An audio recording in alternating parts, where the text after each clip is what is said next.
किसान भाइयों, स्वागत है आप सबका एक बार फिर। किसान भाइयों, गन्ना बुआई का समय बिल्कुल नज़दीक है और गर्मी जिस हिसाब से बढ़ती जा रही है, ऐसा लग रहा है कि 15 फरवरी के आसपास किसान बुआई करना शुरू कर देंगे। लेकिन मैं फिर कहूँगा कि अच्छे जर्मिनेशन के लिए एक अच्छे टेम्परेचर की आवश्यकता होती है, खासकर गन्ने की फसल में। इसलिए जल्दी में ना रहें किसान भाइयों, जल्दी से कोई फ़र्क नहीं पड़ने का बिल्कुल भी। अगर कुछ भी दिक्कत हो जाती है तो जर्मिनेशन बिगड़ जाएगा और जर्मिनेशन बिगड़ते ही खेत बिल्कुल ख़राब हो जाता है, चाहे आप उसमें फिर कुछ भी कर लो। तो टेम्परेचर जब तक 30 के आसपास ना आ जाए, आप बुआई ना करें, चाहे आपको मार्च के पहले हफ्ते में ही क्यों ना बुआई करनी पड़े। किसान भाइयों, बुआई का समय बिल्कुल नज़दीक है, तो मैं आपको पहले खेत की तैयारी के बारे में आज बताने की कोशिश करूँगा। 3-4 बातें ऐसी हैं किसान भाइयों, क्योंकि हम गन्ना 2 साल के लिए लगाते हैं। अगर हम इन बातों का ध्यान रख लें, तो निश्चित रूप से खासकर गन्ने की फसल में हमें बहुत ही शानदार रिज़ल्ट देखने को मिलते हैं। सबसे पहला काम है किसान भाइयों, गन्ने के खेत की अच्छी जुताई। किसान भाइयों, ये ऐसी फसल है 2 साल के लिए बोती है कम से कम, इसीलिए हमें सिर्फ रोटावेटर पे ध्यान नहीं देना। रोटावेटर के बाद आप अपने खेत की बहुत अच्छे से गहरी जुताई करें टीलर के द्वारा। किसान भाइयों, रोटावेटर 5-6 इंच के बाद बिल्कुल ज़मीन को समतल पट बना देता है।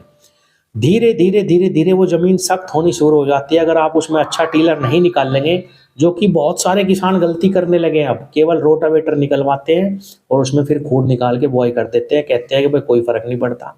किसान भाइयों, 1 साल नहीं पड़ेगा, 2 साल नहीं पड़ेगा, धीरे-धीरे नीचे की ज़मीन बिल्कुल सख्त हो जाएगी, पानी पीना बंद कर देगी। और किसान भाइयों, जब जल भराव की स्थिति खेत में होनी शुरू हो जाती है, पानी नहीं सोखती ज़मीन, वो कठोर भी होना शुरू हो जाती है। देखो, पानी नहीं सोख रही है और कठोर हो जाएगी, दो चीजें उल्टी विपरीत चलने लग जाती है। और किसी भी फसल को किसान भाइयों केवल नमी की आवश्यकता होती है, इसीलिए आपने देखा होगा कि ड्रिप सिंचाई के खेत सबसे अच्छे होते हैं। यानी फसलों को हल्की नमी की ही आवश्यकता रहती है। जल भराव जहाँ पे भी होगा, चाहे वो किसी भी प्रकार की फसल हो, वो पीली पड़ेगी, फंगस लगेगी, खराब होगी। तो किसान साथियों, अपने खेत की गहरी जुताई करें। दूसरा लाभ जुताई का ये रहता है किसान भाइयों, मिट्टी खुल जाती है, दूर दूर तक फसल की जड़ें जाती हैं। गन्ने की जड़ें पूरे खेत में फैल जाती हैं। एक समय ऐसा आता है किसान भाइयों, अगर खेत खुल जाएगा, जड़ें दूर दूर तक फैलेगी, उनको खुलने का, उनको फैलने का आसानी से मौका मिलेगा, मिट्टी भुरभुरी होगी।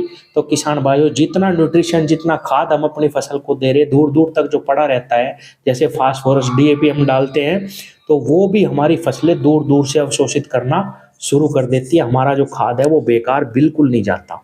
अगर आपने शुरू में कोई फास्फोरस दिया और वो जड़ तक नहीं पहुंच रहा, तो भी किसान भाइयों, एक समय ऐसा आता है कि जड़ जब दूर फैल जाती है पौधे की, तो उस पड़े हुए फास्फोरस को भी वो ग्रहण कर लेगी। दूसरा जो काम है किसान भाइयों, वो है ट्राइकोडर्मा का प्रयोग।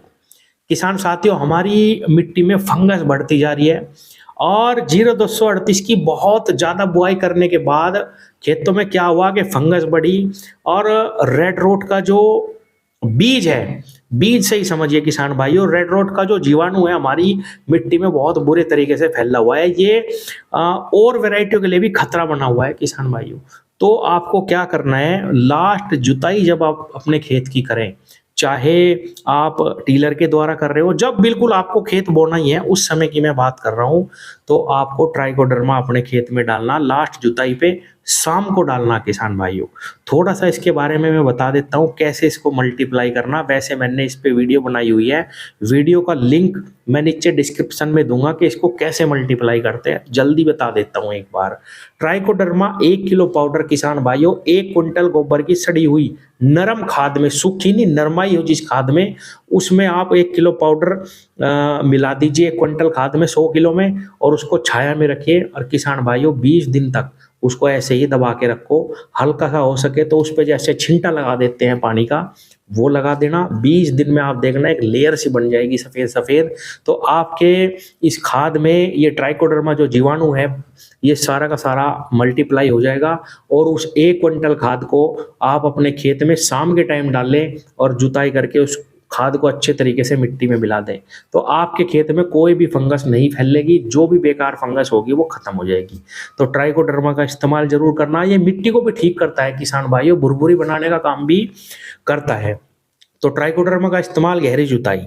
तीसरा काम किसान भाइयों, जो एक सफल खेती की कुंजी है, आज हमारी मिट्टी में ह्यूमिक की कमी बढ़ती जा रही है, ह्यूमस की कमी बढ़ती जा रही है और इसको हम मल्चिंग के द्वारा ठीक कर सकते हैं। लेकिन किसी भी किसान के पास आज समय ही नहीं है मल्चिंग का कि भाई खेत में कुछ ऐसी चीज़ बोए, हम हरी खाद बोए उसको खेत में ही काटे, तो हमारे खेत में कभी भी ऐसी दिक्कत नहीं आएगी कि हमें बाहर से कोई भी जैविक खाद डालने की ज़रूरत पड़े। लेकिन किसान भाइयों, अब मल्चिंग नहीं कर सकते तो आपको गोबर की सड़ी हुई खाद का इस्तेमाल 2 साल में एक बार जरूर करना चाहिए किसान भाइयों। और 2 बुग्गी खाद प्रति बीघा या प्रति एकड़ की मैं अगर बात करूं तो कम से कम 10 बुग्गी या 10 छोटी ट्राली आपको अपने खेत में डालनी है। और वो भी लास्ट जुताई पे अच्छे तरीके से अगर मिट्टी में मिल जाए तो भी बहुत अच्छा है। ये ऐसी खाद है कि जब आप पहली जुताई, जब खेत की बिल्कुल शुरुआत कर रहे हो तब डाल दो, दूसरी जुताई कर रहे तब डाल दो, या लास्ट जुताई कर रहे तब भी हम गोबर की खाद डाल सकते। केवल 6 खाद हैं, nitrogen, phosphorus, potash, calcium, magnesium, sulphur, ये ही आपको देने, ये ही प्राथमिक और द्वितीयक खाद है। इनके बाद आपको कोई खाद नहीं देना, सब कुछ गोबर ही पूरा कर देगा। आपके खेत में कभी भी मिट्टी कड़ी नहीं होगी, आपके खेत में कभी भी ये समस्या नहीं आएगी कि भाई मेरा जमाव नहीं आ रहा, मेरा ब्यांत नहीं आ रहा, हर चीज की पूर्ति गोबर कर देगा। अब सवाल आता है, बहुत सारे किसान कहेंगे कि मनोज भाई गोबर तो मिलता ही नहीं इतना। दूसरा है किसान भाइयों वर्मी कंपोस्ट। वर्मी कंपोस्ट मैंने पिछले साल बहुत सारे किसानों के खेतों में डलवाया प्रैक्टिकल के रूप में और उनके बहुत ही शानदार रिजल्ट हमें देखने को मिले। बिल्कुल मेड़ लगी हुई है खेतों में इस बेकार सीजन में भी। तो 2 क्विंटल प्रति बीघा, सिर्फ 2 क्विंटल प्रति बीघा वर्मी कंपोस्ट खाद आप लास्ट जुताई पर डाल सकते हैं अगर गोबर की खाद नहीं मिलती। या किसान भाइयों, आप जैसे मैंने बताया गन्ने की बुआई कर लो आराम से, जो है बुआई करने के बाद जब आपको फुर्सत हो तब अपने खेत में पहली जुताई जब आप करें तब डाल दो, या किसी भी समय में शुरुआत में आपको ये डाल देनी है। अगर जितनी जल्दी डाल दोगे शुरुआत में उतना ही ज़्यादा लाभ देखने को मिलेगा। अब एक चीज ये भी कह सकते हैं कोई कि भाई बहुत महंगी पड़ती है, 6,000 रुपए प्रति एकड़ का अगर आप ये एक्स्ट्रा खर्चा करते हैं किसान भाइयों, सोचिए क्या ये आपके खेत में दोनों साल में 100 कुंटल का भी फर्क नहीं लाने का। यानी 100 कुंटल गन्ने कम से कम 35,000 रुपए के बैठ जाते हैं, क्या ये इतना भी फर्क नहीं लाने का? किसान भाइयों आप विश्वास करिए, आप डाल के देखिए, इसके बाद भी आपको कोई खाद अलग से नहीं डालनी। भाइयों अगर आप बाजार के माइक्रो न्यूट्रिएंट डालते हैं उससे भी ज्यादा रिजल्ट इनमें से एक चीज इस्तेमाल कर लेना, उसके मिलेंगे, वर्मी कंपोस्ट या गोबर की सड़ी हुई खाद। और 2 साल तक मिलेंगे, परमानेंट मिलेंगे किसान भाइयों, मिट्टी सुधरेगी। और एक समय ऐसा भी आएगा जब आप 2-3 साल तक ये प्रैक्टिस कर लेंगे गोबर की या फिर वर्मी कंपोस्ट वाली, किसान साथियों आपको इतने बेहतरीन परिणाम मिलने शुरू हो जाएंगे 3 साल बाद, 4 साल बाद, कि 1 बैग डीएपी और थोड़े से यूरिया में ही आप जब भी खेत में डालोगे आपको लगेगा आपने कितना खाद डाल दिया। हरा आपका अगोला रहेगा, फसल का हमेशा हरियाली पर रहेगी। कभी भी जिंदगी में ये नहीं कहोगे आप कि मेरा ब्यांत नहीं आ रहा, मेरा जमाव नहीं आ रहा। अगला काम है हमारा जीवामृत का इस्तेमाल। 3 महीने में सिर्फ एक बार 200 लीटर या 100 लीटर भी आप अपने खेत में 5 बीघे में जीवामृत चलाएंगे तो जितने भी बैक्टीरिया मिट्टी को चाहिए वो सारे के सारे आपके खेत में पहुंच जाएंगे। जीवामृत बनाने का आज मैं आपको एक ऐसा सरल उपाय बताऊंगा और जो सारी जिंदगी चलेगा और बिल्कुल फ्री का है, लेकिन एक बार इसमें मेहनत करनी है आपको बस।